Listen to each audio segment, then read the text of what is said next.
Bom dia, boa tarde, boa noite. Você está no Fala Saldanha? Vamos aqui então para o sexto capítulo do livro Experiência de Quase Morte, do autor Edson Amâncio. Que é o sexto capítulo com o tópico Sentimentos, Mente, Consciência e Localização Cerebral. Com a publicação de seu livro O Erro de Descartes, Antônio Damasio brandiu talvez a mais ácida crítica dos últimos tempos ao dualismo cartesiano. Entre os casos clínicos que o neurocientista descreve como sugestões de que a mente nasce e é produto do cérebro, o mais emblemático é do americano Phineas Gage. Gage era capataz da construção civil e trabalhava em uma estrada de ferro. Sua tarefa consistia em assentar os trilhos, para limpar o caminho e instalá-los. Era preciso explodir as pedras. Gage coordenava todas essas tarefas. Era considerado trabalhador eficiente e capaz. Cada detonação exigia um ritual. Primeiro, era preciso fazer um buraco na pedra. Depois, encher o buraco até a metade com pólvora, adicionar o rastilho e cobrir a pólvora com areia. A areia era então calcada com a barra de ferro, mediante cuidadosa sequência de pancadas. Por fim, acendiam o rastilho. Certa tarde, às 4h30, Gage acabou de colocar a pólvora e o rastilho e pediu a um ajudante que colocasse areia. Alguém o chamou e por um instante, Gage olhou para trás. Distraído, antes de o ajudante ter introduzido a areia, Gage calcou a pólvora diretamente com a barra de ferro. Num segundo, surgiu uma faísca na pedra e a carga explosiva arrebentou-lhe no rosto. A barra de ferro entrou pela face esquerda de Gage, trespassou a base do crânio, atravessou a parte anterior do cérebro e saiu pelo topo da cabeça. Caiu a mais de 30 metros de distância, envolta em sangue e cérebro. O homem foi jogado ao chão. Estava atordoado e silencioso, mas consciente. Andando pelas próprias pernas, apenas com a ajuda de alguns companheiros, ele foi levado a uma carroça, que o transportou 1 quilômetro até a estalagem, onde um médico lhe daria os primeiros socorros. Milagrosamente, Gage sobreviveu. Nunca mais foi o mesmo homem. Porém, conseguiu ouvir, sentir e tocar, e não havia paralisia dos membros. Nem mesmo a fala tinha sido afetada. Perdeu a visão do olho esquerdo, mas a do direito estava perfeita. Caminhava com firmeza, utilizava as mãos com destreza e não tinha dificuldade nenhuma na linguagem. A mais notável avaria ocorreu na personalidade. As alterações tornaram-se evidentes assim que amainou a fase crítica da lesão cerebral. Gage ficou excêntrico e irreverente, usando por vezes a mais obscena das linguagens, o que antes não era seu costume, e manifestando pouca deferência para com os colegas. Parecia uma criança nas manifestações e capacidades intelectuais, mas carregava as paixões animais de um homem maduro, segundo o relato do médico que o socorreu e o acompanhou, John Harlow. Sua linguagem obscena era de tal modo degradante que se aconselhavam as senhoras a não ficar muito tempo na presença dele. As mais severas repreensões vindas do próprio Harlow não conseguiram que o paciente voltasse a ter bom comportamento. A mudança radical de personalidade fazia óbvio o contraste com o Gage de antes do acidente. Antes, ele era um homem de hábitos moderados, com considerável energia de caráter. A mente era bastante equilibrada. Aqueles que o conheciam o tinham por astuto e inteligente nos negócios, muito enérgico e persistente na execução de todos os seus planos de ação. A mudança foi tão radical que amigos e conhecidos dificilmente o reconheciam. Pouco tempo depois do retorno ao trabalho, foi dispensado porque consideravam a alteração da sua mente tão acentuada que não lhe podiam conceder seu antigo lugar. A derrocada continuou. Não tendo conseguido voltar ao ofício de capataz, aceitou serviços em Aras. Acabou sendo dispensado por indisciplina, até que foi trabalhar num circo, onde exibia com vanglória a ferida e o ferro de calcar. Suas aparições públicas se tornaram frequentes. Ele chegou a exibir-se no Barnum Museum, em Connecticut. O ferro tornou-se seu companheiro inseparável, e Gage desenvolveu uma forte atração por animais, algo novo e fora do comum para ele. 4 anos depois do acidente, ele viajou para a América do Sul. Trabalhou em cutelarias e foi cocheiro de diligências em Santiago e Valparaíso. Em 1860, Gage retornou aos Estados Unidos. Foi viver com a mãe e a irmã em São Francisco. conseguiu trabalho numa fazenda, mas não ficava muito tempo no mesmo lugar.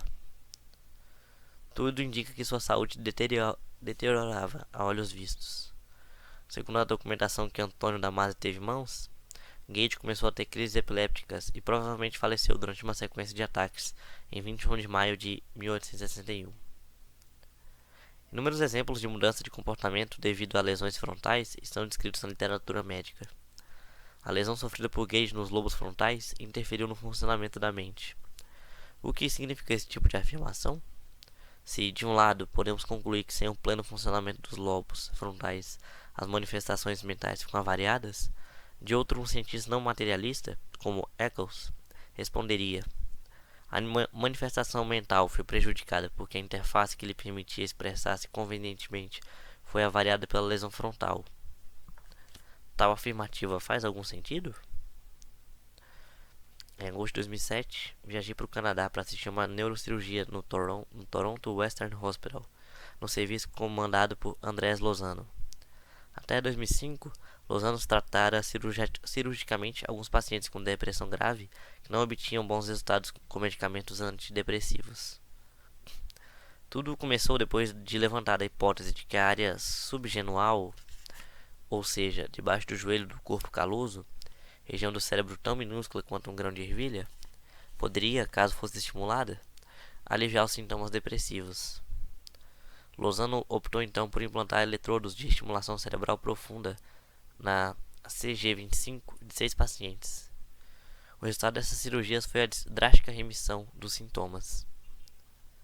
Há vários indícios de que a depressão não é um transtorno localizado numa única região do encéfalo, nem está associada a um único neurotransmissor. No entanto, os mecanismos que explicariam a real disfunção que ocorre no cérebro de pessoas com depressão não são completamente conhecidos. A hipótese mais aceita é a de que esses mecanismos são multifatoriais. Naquela cirurgia de Lozano, após a trepanação, sob anestesia local, empurrava-se lentamente o eletrodo até atingir a área desejada. Depois de atingir o alvo, o eletrodo era fixado no crânio e iniciava-se a fase de testes. Em seguida, um gerador externo era conectado ao eletrodo para emitir estímulos mínimos de alta frequência. Nesse momento, a ficção invadia o mundo real. Uma paciente que tinha permanecido acordada todo o tempo irrompeu com exclamações espantosas. Vejo as cores com maior nitidez. Tenho de novo a alegria de viver. Quero colaborar com vocês. Estou me sentindo bem. Quero voltar à vida. A equipe de psiquiatras e psicólogos iniciou um interrogatório breve, mas suficiente para caracterizar a súbita mudança de humor. As respostas que ela deu foram convincentes de que se sentia verdadeiramente bem. Realizaram-se também alguns testes para avaliar a possibilidade de efeito placebo. Sem que a paciente soubesse, estímulos falsos foram aplicados e não acarretaram mudanças de comportamento, as quais só ocorriam quando o eletrodo era estimulado. Descartou-se, portanto, a possibilidade de melhora devido a esse efeito. Em 99, a equipe de neurocirurgiões do professor Yves Aguirre, do Hôpital de la Pitié-Salpêtrière, Paris, operou uma paciente com doença de Parkinson.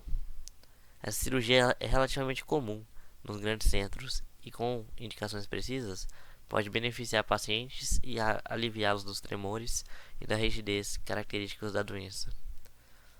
Instala-se um aparelho de estereotaxia no crânio do paciente, e uma vez fixado o arco estereotáxico, faz-se uma tomografia computadorizada. As imagens assim obtidas são armazenadas em um computador e dá-se início à cirurgia. Quando o eletrodo alcança o alvo, em geral uma estrutura conhecida como núcleo subtalâmico, e é conectado a um gerador externo, o tremor do paciente se interrompe de imediato. É a confirmação de que os cálculos estavam corretos e de que a ponta do eletrodo se encontra no local previamente escolhido. Na cirurgia em questão, tratava-se de uma senhora de 64 anos, com 30 anos de doença de Parkinson. Ela permaneceu acordada durante todo o procedimento, e quando ligaram o gerador que acionou o eletrodo, começou a chorar, dizendo-se profundamente deprimida. Desligaram o gerador e ela parou de se lamentar e chorar. Desconfiando de que havia algo de errado com a posição do eletrodo, os cirurgiões solicitaram a autorização do paciente para ligá-lo mais uma vez. ato contínuo, ela voltou a chorar e a se lamentar. A experiência foi repetida várias vezes. Em todas o resultado foi o mesmo. Ao ligar um eletrodo, a paciente entrava em depressão.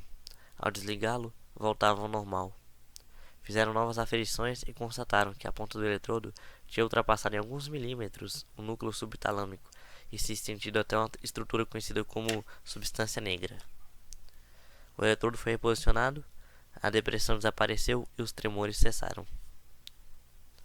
Os pacientes cujo comportamento foi alterado pela estimulação de áreas específicas do cérebro constituem, aparentemente, evidência de localização cerebral da consciência ou da mente, pois a depressão é considerada uma alteração mental. Se somos capazes de suprimir a depressão ou desencadeá-la pela estimulação cerebral, isso parece provar que a mente, sem sombra de dúvida, está localizada no cérebro. Estimular algumas dessas áreas cerebrais específicas acarreta mudanças evidentes no comportamento. Da mesma forma que a grande avaria nos lobos frontais de Phineas Gage mudou por completo a personalidade dele. Entretanto, será que essa óbvia conclusão é definitivamente explicativa de que as áreas cerebrais estimuladas criaram um comportamento observado? Não estariam aqueles neurônios de certa forma variados? Ou, em outras palavras, pouco estimulados? O paciente tornou-se depressivo por isso e a estimulação da substância negra mudou a mente, provocando uma súbita depressão, que pode ser interrompida tão logo se desligou o eletrodo? Que conclusões para nossa discussão de mente versus cérebro podemos tirar do caso de Gage e dos achados de Lozano e Agid? Esses outros exemplos, como a perda da fala pela lesão frontal esquerda ou a perda da memória pela degeneração de áreas específicas do lobo temporal, a exemplo do que acontece na doença de Alzheimer, são utilizados pela maioria dos neurocientistas para demonstrar que o cérebro cria a mente. Cérebro avariado, mente comprometida. Eccles e Van Lommel têm outro entendimento, porém. O cérebro com suas áreas específicas atua como interface para a consciência. Quando por alguma razão há mudanças no funcionamento dessas áreas, a interface mente-cérebro não ocorre de maneira satisfatória. Gerald Edelman, como vimos no capítulo 2, era resoluto defensor da teoria de que os neurônios são o que produz a mente. Recusava com veemência o dualismo. Para explicar a consciência, apostava todas as fichas na hipótese neuroquímica. Declarava que a base da mente é física, ainda que nossos conhecimentos sobre ela sejam fragmentários e insuficientes. Para Edelman, a consciência surgiu por meio da evolução, e as áreas corticais foram progressivamente mais complexas, passando pela aquisição da linguagem e pelo desenvolvimento cortical das áreas de Broca e Wernicke. Edelman reconhecia que chimpanzés e provavelmente todos os mamíferos têm uma consciência primária, mas afirmava que somente os humanos detêm a consciência complexa. Rejeitava a intervenção de fantasmas ou da física quântica e a ação à distância.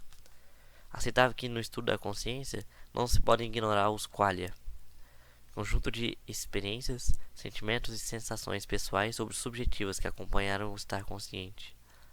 Ao mesmo tempo, defrontava-se com o problema de que a experiência dos qualia, é individual, na primeira pessoa, e não se pode estudá-la em laboratório. Outro ferrenho detrator do dualismo vimos também, o filósofo americano Daniel Dennett. Entre outras bases, ele se apoia na crítica clássica que o inglês Gilbert Ryle desenvolveu, e sabemos, chamou de dogma cartesiano do fantasma na máquina. Desde então, conclui Dennett, os dualistas encontram-se na defensiva. Para o autor americano, existe uma única forma de substância. Ela será sempre oriunda da física, da química e da fisiologia. E o espírito não é nada além de um fenômeno físico. A grande questão colocada aos dualistas é: como o cérebro transmitiria sua mensagem ao espírito? Como precisamente a informação que chegou à glândula pineal seria transmitida ao espírito? Os materialistas se apoiam na tese de que, por um princípio fundamental da física, toda mudança na trajetória de uma entidade física é uma aceleração que demanda um gasto de energia. A pergunta que os materialistas fazem é, em outros termos, de onde vem essa energia? É o princípio da conservação de energia, o que explica a impossibilidade das máquinas com movimento perpétuo? E é aparentemente esse princípio que o dualismo viola. Para Dennett, não há explicação possível para que toda atividade mental possa por sua vez escapar a toda mensuração física e controlar o corpo. Segundo seu entendimento, toda coisa que consegue mover uma coisa física só pode ser algo também físico. Final aqui do capítulo número 7. Perdão, número 6.